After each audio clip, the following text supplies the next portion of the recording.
Veo, Mario, que tenemos cierta tendencia a repetir los mismos patrones de conducta situación tras situación y quizás me equivoco, pero creo que cuantos más años pasan, más difícil es hacer un cambio de conducta. ¿Cómo se hace ese cambio? ¿Cómo se cambia la conducta de una persona? Para mí la única forma de poder cambiar de manera estable una conducta es que esa persona aprenda a mirar de forma diferente la realidad. Y cuando tú aprendes a mirar la realidad, lo que hay, mirarte a ti mismo, mirar a los demás, mirar al mundo de una manera distinta, ves cosas diferentes. Ajá. Solo de un cambio en la conciencia, es decir, de un darte cuenta de cosas de las que no te estás dando cuenta, puede surgir una conducta acorde. Esa conducta de tengo que hacerlo porque esto es bueno, tengo que hacerlo porque esto es bueno, es un constante uso de la fuerza de voluntad. Eso para mí tiene un tiempo limitado. Uno no puede estar tirando la fuerza de voluntad toda su vida. Claro. Pero si tú de repente ves que algo que estás haciendo tiene unos efectos que antes no habías visto, de manera natural empezarás a corregir tu conducta. La clave es subir el nivel de conciencia. Para subir el nivel de conciencia hay que ver cosas que no estamos viendo. Y para ver cosas que no estamos viendo tenemos que mirar donde no estamos mirando. Es sorprendente las cosas que se pueden ver cuando se mira. Esto es importantísimo. El entrenamiento de la mirada, que es exactamente igual que el entrenamiento de la atención, es la clave para subir el nivel de conciencia. ¿Qué ocurre? Que si yo, por ejemplo, si quiero cambiar una conducta y me estoy mirando constantemente desde el juicio, esto es bueno, esto es malo, esto es bueno, esto es malo, me premio por lo bueno, me castigo por lo malo a través de mi propia crítica, pues no voy a poder ver dimensiones mías. Si yo, en lugar de mirarme desde el juicio, me miro desde la curiosidad, realmente empiezas a ver cosas que antes no veías. No hemos entrenado la mirada. Y como no hemos entrenado la mirada, vemos lo mismo que hemos visto siempre y actuamos de acuerdo a lo que vemos. Y claro, hacerlo todo en base a la disciplina, un cambio de conducta, tiene para mí sus días contados. Mario, me da la sensación de que el ser humano de por sí es un ser que tiende a lo negativo, ¿no? Porque es mucho más fácil dejarse llevar por emociones negativas o incluso por pensamientos negativos y limitantes que por pensamientos positivos. Es verdad que a nivel cerebral, a nivel de lo que es el funcionamiento de nuestro sistema nervioso, pesa más el peligro que la oportunidad. Este hardware cerebral es verdad que está muy polarizado hacia lo que es detectar la amenaza por encima de detectar la oportunidad. Sobre todo en algunas personas que ya al nacer, y se han hecho registros muy bonitos, muy interesantes en este sentido, al nacer muestran que esta tendencia a enfocarse sobre todo en el riesgo es mayor de lo que habitualmente es. Entonces hay distintas tipologías que muestran que esta tendencia natural a fijarse más en el peligro y en la amenaza en algunas personas está en un nivel más alto de lo normal. Es decir, son personas que es muy raro que cometan un error porque estarán constantemente calculando todos los riesgos, pero también es muy difícil que consigan algo que valga la pena, porque no se arriesgarán nada. Personas que en un mundo tan cambiante como el actual tienen niveles de ansiedad verdaderamente notables. Dicho esto, aquí entra en juego la mente. La mente es un instrumento de la conciencia, que es decir, la mente es algo de excepcional poder que nadie ha sido capaz de definir porque se escapa a toda descripción, pero si tenemos intuiciones, si tenemos sensaciones, si tenemos algunos elementos que por lo menos a nivel de boceto nos permiten comprender lo que es la mente. Entonces, la mente es un instrumento que nos permite que permita a la conciencia, al darse cuenta, interactuar con el entorno. La mente humana está al servicio de la conciencia. Gracias, cuando una persona verdaderamente está equilibrada, cuando una persona realmente está ilusionada, el tipo de pensamientos que produce son pensamientos que ayudan mucho a que esa ilusión, ese estar equilibrado, pueda traducirse, por ejemplo, en la fabricación de cosas, en la realización de proyectos, en la elaboración de estrategias, pues que ayuden, por ejemplo, a crear abundancia y prosperidad para muchas personas. Pero algo nos pasó en algún momento de nuestra evolución, de nuestra historia, y la mente se contaminó con un pensamiento que cada vez voy teniendo, entre comillas, más claro que es la raíz de todos los problemas que tenemos los seres humanos. El pensamiento con el que se contaminó es una idea de separación, que estábamos separados de los demás, que estábamos solos y perdidos, que estábamos aislados. Es decir, es un pensamiento que hace que cuando ves a una persona no solo la veas distinta, sino que la veas distante. Ajá. Esto ha llevado en gran medida, es lo que se llama la mente dualista o la mente condicionada, ha llevado en gran medida a que el ser humano se posicione siempre en la idea de que vive en un universo hostil. Ajá. Y al tener esa idea de que hay hostilidad, inevitablemente está constantemente posicionándose, atacando, contraatacando y defendiéndose. Claro, la mente, como puede llevar a cabo en el mundo físico aquello que nosotros creemos, pues claro, si uno se siente en peligro, pues se armará bien. Si uno cree que el otro es un contrincante, el mejor contraataque es un buen ataque. Y todas estas cosas. Y creo que gran parte de la violencia que lamentablemente se experimenta en el mundo es fruto de esta mente dualista, que es una mente de prisas, es una mente constantemente de hacer, constantemente de competir, constantemente de buscar el estatus, de buscar las posesiones, de buscar el dominio, etcétera, etcétera, ¿no? ¿Qué pasa? Que para mí la forma de cambiar esto es ir más allá de esta idea, es decir, ver que las otras personas que pueden ser distintas no pueden ser definidas solo por su forma de pensar. Hay personas que tienen un corte político y hay otras que tienen otro. Hay unas que tienen un corte educacional y otras tienen otro. Pero la persona es mucho más que su corte político, la persona es mucho más que su tema educacional.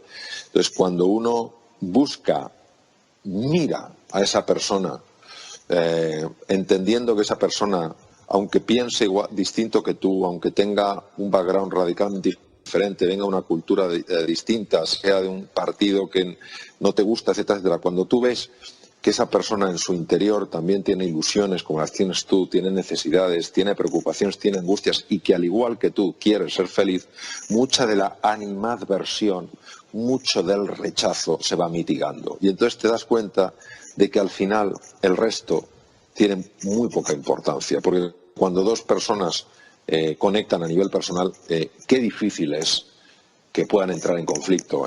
¿Significa eso que la mente no ha evolucionado todavía lo suficiente para anticipar de forma, digamos, funcional? Yo creo que las personas hemos avanzado muchísimo tecnológicamente, por supuesto, de eso no cabe duda que la tecnología hoy en día es la locura, pero creo que hemos avanzado muy poco psicológicamente. Es decir, sigue habiendo un profundo egoísmo en nuestro corazón, sigue habiendo una profunda envidia en nuestro corazón, sigue habiendo una profunda violencia en nuestro corazón. Y eso inevitablemente se expresa en mayor o menor medida. En algunas personas saldrá más, en otras saldrá menos. Y esa falta de evolución es debido precisamente, siempre desde mi perspectiva, desde mi experiencia, a que seguimos atrapados en un modelo mental que no funciona. Un modelo mental que sí funciona para construir cosas, para avanzar tecnológicamente, pero un modelo mental que no funciona o no funciona lo suficientemente bien para unir personas. Anticiparse es siempre importante, pero lo que realmente transforma la existencia es llevar tu mejor versión a cada momento del presente. Porque si tú en cada cosa que estás haciendo estás poniendo lo mejor que hay en ti, de forma natural estás construyendo un futuro prometedor desde un presente donde estás verdaderamente comprometido. Está bien, obviamente, tener pues, unas previsiones de cara al futuro, pero lo que hay que tener mucho cuidado es en vivir en el futuro, cuando en realidad el único tiempo que existe, es el presente, el que pueden tocar nuestros 5 sentidos. ¿Qué pasa con la mente que estoy llamando la mente condicionada, la mente dualista? El problema de la mente dualista es que utiliza la proyección al futuro, que es natural en la mente, porque hay áreas cerebrales, la corteza prefrontal, que lo que permite es mirar al futuro. Lo que utiliza la mente dualista, esta mente que está enferma, realmente enferma, lo que hace es proyecta al futuro, pero lo que proyecta es la preocupación, es la ansiedad, es la angustia de lo que puede pasar. Qué pocas personas realmente cuando están proyectando el futuro están sencillamente anticipando posibilidades. Pero lo mismo hace con el pasado, es decir, cuando la mente dualista nos lleva al pasado, ¿a qué nos lleva? Nos lleva la mayor parte de las veces a lamentarnos por cosas que teníamos que haber hecho y no hicimos, por decisiones que teníamos que haber tomado y no tomamos, etcétera. Qué pocas veces es para llevarnos a un sitio agradable. Y cuando nos lleva a un sitio agradable, muchas veces no nos lleva sencillamente para que podamos reconocer algo que funciona en nuestras vidas. Es para alejarnos del presente y se convierte en una evasión, ¿sabes? Entonces, yo creo que ahí está uno de los grandes retos para cada uno de nosotros. El saber, por supuesto, entender que hay un futuro, y bueno, que hay que hacer unas previsiones, pero sobre todo entender que el futuro no es algo que uno se encuentra, sino que es algo que uno crea desde el presente. Y claro, eso lo que lleva a la fuerza, lo que lleva a la acción, lo que lleva al compromiso es al presente. Y cuando la mente te intente llevar, anda, que si esto sale mal, tú vas a hacer en ese momento las cosas lo mejor que sabes hacer. Y se va abriendo un camino, ¿no?, que es un camino mucho más inteligente que el que la mente dualista puede hacer. Porque la mente dualista lo que nos intenta hacer ver es que es lo único que hay y que es lo único fiable para nosotros. No. La verdadera esencia del ser humano está mucho más allá de la mente. Por eso hay momentos, y todos hemos experimentado, donde sale una inteligencia natural que fluye, que es de la que habla tanto el psicólogo Mihaly Csikszentmihalyi, de la Universidad de Chicago, con su famoso flow, el fluir. De manera natural te sale una forma de hacer las cosas tan sumamente inteligente, tan sumamente creativa, que dices, pero ¿esto de dónde ha salido? Si este no soy yo, claro, que ese eres tú, ese eres el verdadero tú. Lo que pasa es que como vivimos dormidos, nos pensamos que somos solo lo que, pues eso, lo que es este pensamiento automático y esta mente dualista nos dice que somos. ¿Se puede enfermar de rabia o de miedo? ¿Sabes? Es decir, naturalmente que sí, naturalmente que sí. El miedo extremo, claro que puede matar. La rabia extrema puede producirte una subida tan masiva de la tensión arterial que te reviente un vaso cerebral, un vaso de la retina, un vaso del corazón. Naturalmente que sí. Es decir, esto de que el cuerpo y la mente van cada uno a su bola, es que no tiene ningún sentido. Es decir, son dos realidades que no se pueden separar. Sí se pueden distinguir para podernos entender, pero no se pueden separar. La persona que está constantemente resentida o constantemente asustada o constantemente llena de rabia está permanentemente liberando cortisol en la sangre, permanentemente. El cortisol, que es el cortisol, que es una hormona muy favorable cuando sigue los ritmos naturales de su liberación, liberado en cantidades tan grandes y de forma tan irregular y tan constante, se va comiendo el hueso, se va comiendo el músculo. El hueso pues produce obviamente una osteoporosis, se va comiendo la matriz ósea, con lo cual es más fácil de una fractura, produce la sarcopenia, la pobreza muscular, porque se va comiendo el músculo, va atacando, sobrecarga el corazón, sobrecarga las arterias, aumenta los niveles el famoso LDL, el colesterol que se suele llamar, pues, o que se suele comentar como el colesterol malo, etcétera, etcétera. Es decir, es que es así. Es que es así. O sea, no estamos hablando de que el problema sean momentos de miedo, momentos de tristeza, momentos de rabia, aunque hemos visto que en el caso que te he puesto de desprendimiento de retina fue un momento de rabia intensa. Es que estamos hablando de que hay personas que viven en ese estado de rabia permanente, en ese estado de resentimiento permanente, en ese estado de miedo permanente.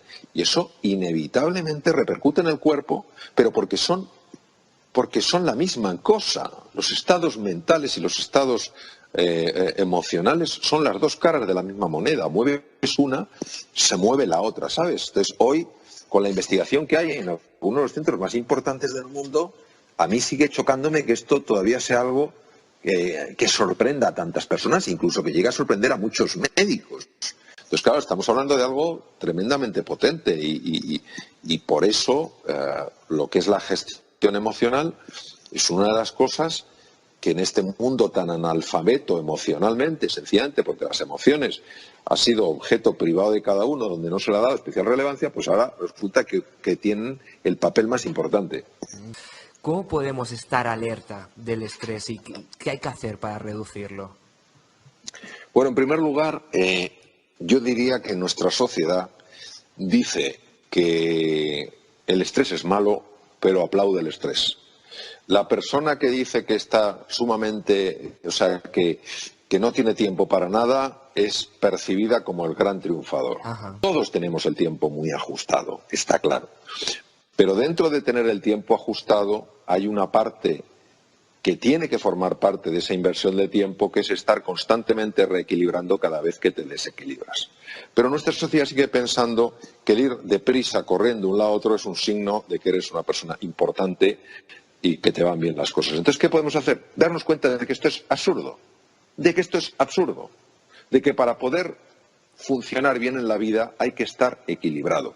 Que si una persona no está equilibrada, todo lo que haga, tomar decisiones, resolver problemas, ir a visitar a un cliente, tener una charla con su hijo, con su mujer, con su marido, con su amigo, con su novia, con quien sea, va a estar impregnado de esta tensión.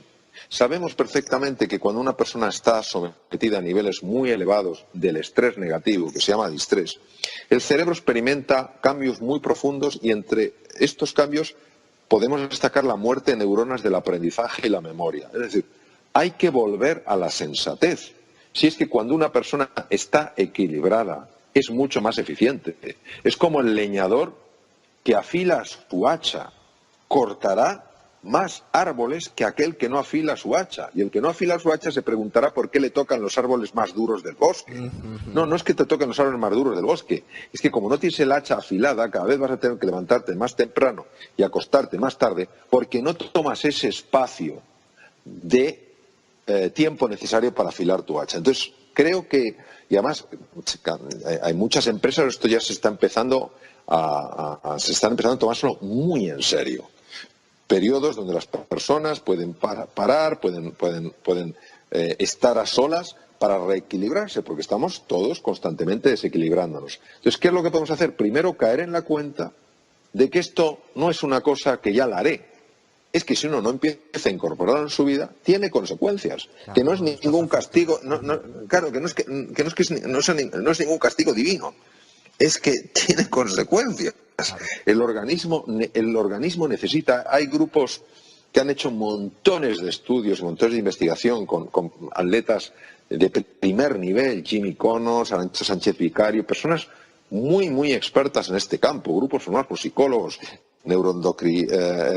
psiconeuroendocrinoinmunólogos, etcétera, montones de profesionales, se han dado cuenta que realmente con la tensión a la que está sometido la persona de hoy, hacen falta momentos de reequilibrarse a lo largo del día. Y si no, se va acumulando algo que se llama carga alostática, que es algún tipo de residuo tóxico, radicales libres, lo que sea, no lo sabemos muy bien.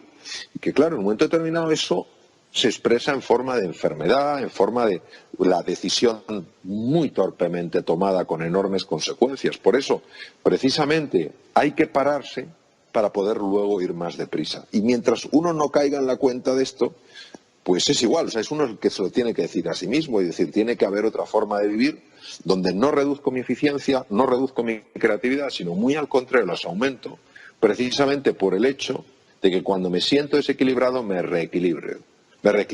¿Cuándo estoy desequilibrado? Estoy desequilibrado cuando me doy cuenta que estoy agotado, cuando veo que estoy irritable, cuando veo que no me puedo concentrar, cuando veo que las cosas no las puedo recordar. Eso lo que está mostrándote es que el cerebro está sufriendo intensamente los efectos negativos del estrés, de lo que se llama el distrés. Entonces, en ese momento que tú reconoces en ti que estás irritable, que es que no consigues concentrarte, que es que lo que acabas de leer se te ha olvidado, que todo te distrae, en ese momento dices, tengo los instrumentos desajustados, y coges y te haces unos minutos de meditación, o te vas a dar un paseo por la calle, o cierras los ojos y escuchas un poco de música, porque todo lo que hagas a partir de ese momento, si no te has equilibrado, llevará la marca de la falta de claridad mental, de la falta de serenidad, de la falta de confianza y de la falta de cooperación. Eso no quiere uno llevarlo a las decisiones, no quiere llevarlo a las relaciones con los hijos, ni a las relaciones con los clientes, ni a ningún lado. Entonces, ese caer en la cuenta de que nos desequilibramos.